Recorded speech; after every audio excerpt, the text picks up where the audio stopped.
you're doing well. This is Joy News Interactive with me, Benis Abubedu.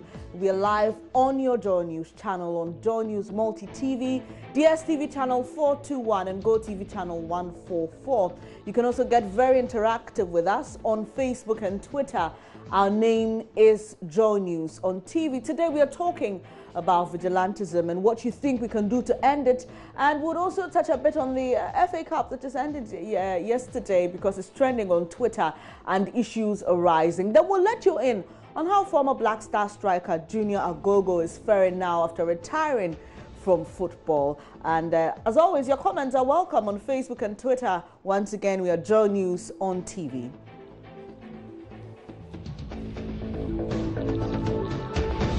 So how do we end this? I'm talking about political vigilantism. When power changes hands, we smell acts of vigilantism all over the place. When people think they do not like a certain political appointee, they chase them out of their offices.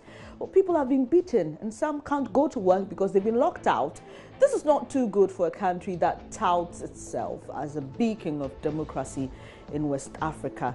Does the partisan politicization of it make it difficult to solve? Well, President Akufo-Addo earlier this year, when some pro-MPP youth pushed out the Ashanti Regional Security Liaison out of his office, he condemned the act and said well, they were going to make sure that law and order was followed. A few months down the line, we're still seeing people in the northern part of the country, pushing DCEs out of the office and all that. Well, former President Mahama is very active on social media, and a couple of his tweets and posts become news. Here's what he had to say about the current issues on vigilantism, and this is on his verified Facebook page. He says, quote, "When you sow the wind, you reap a whirlwind," unquote.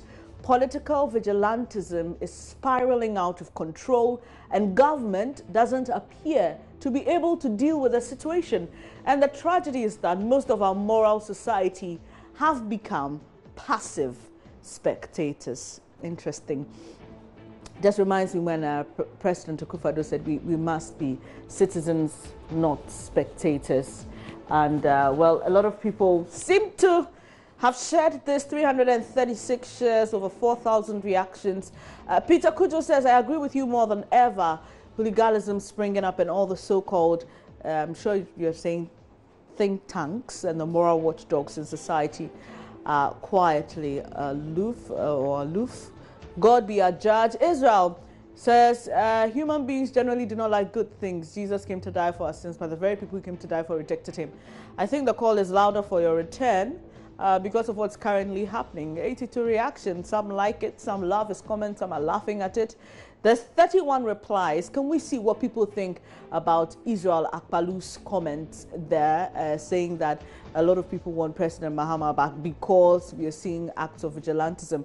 Nana Kwame laughs and says, "Who is calling for JM's return? Maybe those who want to go back to paying school fees, those who want to go back to the previous corrupt port system, those who want to go back to no factories in any district." My friend, real Ghanaians will never vote for JM. That's a reply from Nana Kwame. Okay, I'm not gonna re-echo those sentiments. Ohima Benny says, Nana, see you. And Nana Kwame. Okay, Abdul Karim says JM started free SHS before.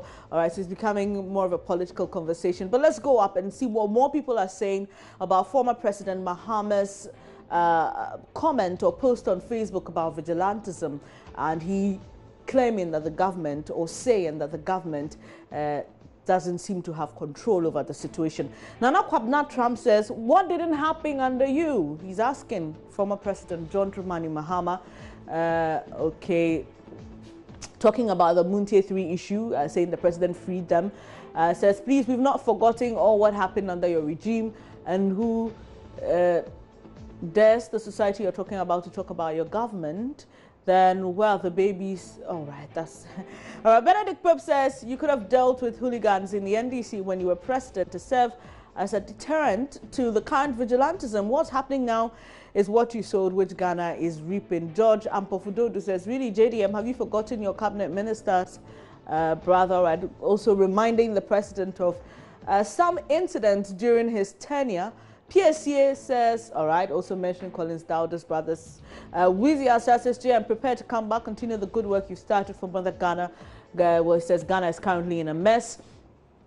And Phineas Reid, who says, Mr. Former President, you can do better than do politics with this. What did you do as Vice President when the late former president was warned not to step foot in the northern region?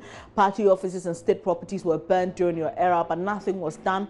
I was expecting you to be patriotic enough and suggest ways of curbing this canker rather than make it look as if it's the doing of a particular government. Takes me back to my earlier comment on the fact that, do you think the partisan politicization of issues of vigilantism is making it difficult making it a very difficult problem to solve for Ghana? I posted that comment on Facebook. I'll be taking your comments on that quickly. Meanwhile, National Youth Organizer for the New Patriotic Party, Sammy Awuku, says inaction on the part of security forces to deal with political vigilantism is causing overwhelming distress to President Akufo-Addo, and a lot of you have been posting your comments on that. He said that on our news analysis program, Newsfile, over the weekend. And Abdul Haq says, you told them you don't trust the police, so they should come and take over your security. All right, that was during the election period. I remember when we had issues with 7 presidential aspirants or flag bearers of parties with security, and at that time there was a bit of an argument because the MPP at the time wanted to have their own security. But Ralph Gardner-Dodu says, Sammy, you know this problem was for Nana Addo long before the birth of his government. My appeal to you is to go back to your supporters, ask them to stop those attacks, that your words of take position were campaign talk and you didn't mean it. I believe this will help control the situation. Thanks, Ralph, for your comment.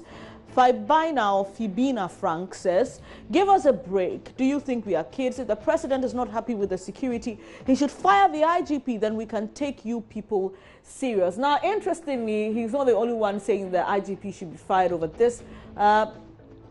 Editor of the New Crusading Guide, Kweku Baku Jr. also thinks the same. He also says, the IGP should be sacked. But a lot more of your comments here. Abdul Gafaru Salifu says, Sammy Awuku, all right, okay, he's saying that he doesn't trust him, he doesn't believe him. Lady Lee says, enough of this talk shop, Sammy. We are sick and tired of this madness. You brought it upon yourselves. If your government is serious about this cancer's infections, it must eradicate it by jailing them or perpetrators, not to overturn judgment to suit your political, or to overturn judgments as a result of your political intervention. I'm sure you're trying to say, Lady D. Albert Seidu laughs and says, so when you were recruiting them in opposition, were you preaching and getting them born again, or were you making them holy groups acceptable, humble, and gentle? He asks. You need to ordain them into good works. If they were gentle guys, would you have needed to do your rough security job? The nation is bleeding under this government, he says. Everything is getting hard, and the MPP communicators are painting a very nice picture of the economy. So that's what some people have to say about Sammy Awuku's comment. He's the National Youth Organizer of the NPP, saying that the inaction on the part of security officials to deal with political vigilantism is causing overwhelming distress to the president. Earlier, we posted on Facebook asking you what you think can be done to deal with this issue of political vigilantism. We can just scroll up quickly. Just a couple of hours ago, we posted that asking you what you think can be done to deal with political vigilantism in the country. And a couple of you have been sharing your comments with us. Well, no, we have to go up.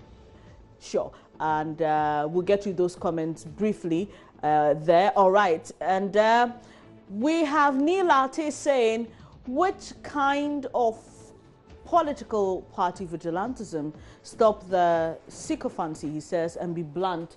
NPP, Thagri, all right.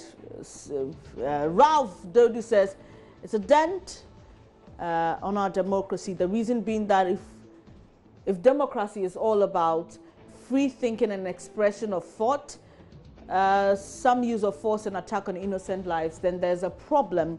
The sad aspect of this is how some opinion leaders, instead of treating cases of this nature in its own merit, will rather want to generalize it, thereby encouraging the act. So, well, a lot of your comments there, but we were just asking you, what do you think we should do to end political vigilantism in the country? Sarah Arthur also says, vigilantism should not be allowed in Ghana. Meanwhile, no political party is bigger or important than our dear nation. Laws must be made to sanction any acts of vigilantism. All right, okay, there are laws. I'm sure you're trying to say we must follow them to the latter. Bikala says politicians should stop promising heaven to their supporters and Ghanaians as well. Ghana does not belong to the MPP or the NDC, but anytime these political parties come to power, they single out their supporters to be employed. If such acts are not stopped, we would see worse things in the future.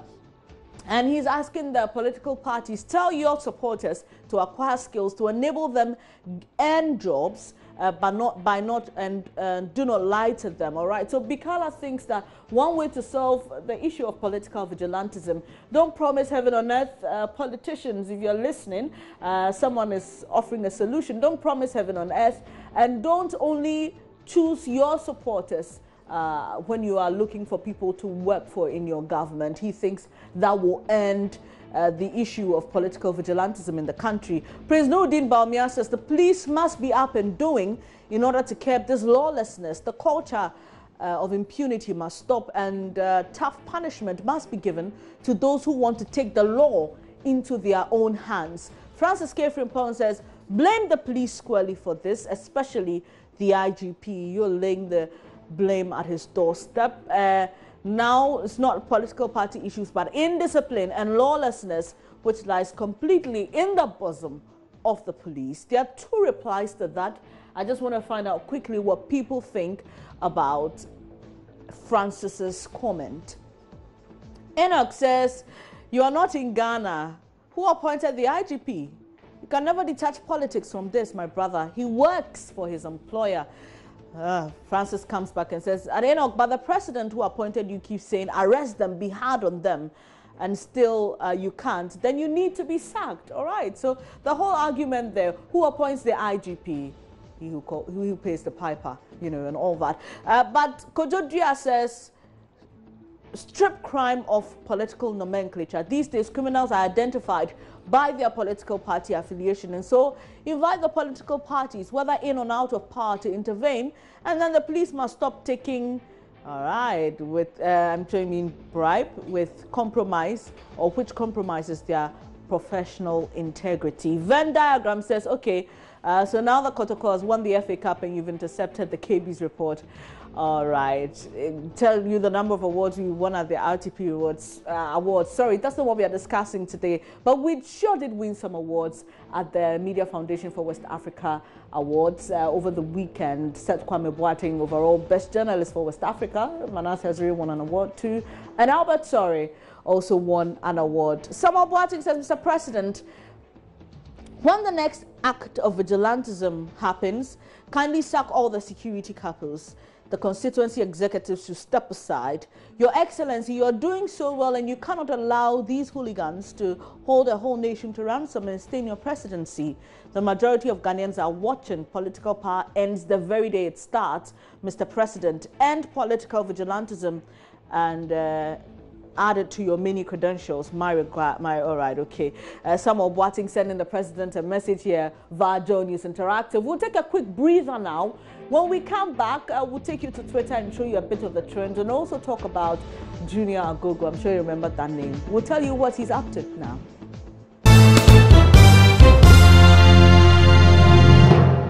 Thanks for staying here on Joy News Interactive. Now, Sadiq Adams' hat-trick gave Asante Kotoko Sporting Club victory over Hearts of Oak in the grand finale of the 2017 edition of the MTN FA Cup played in Tamale. This means Kotoko will represent Ghana in next year's CAF Confederation Cup competition.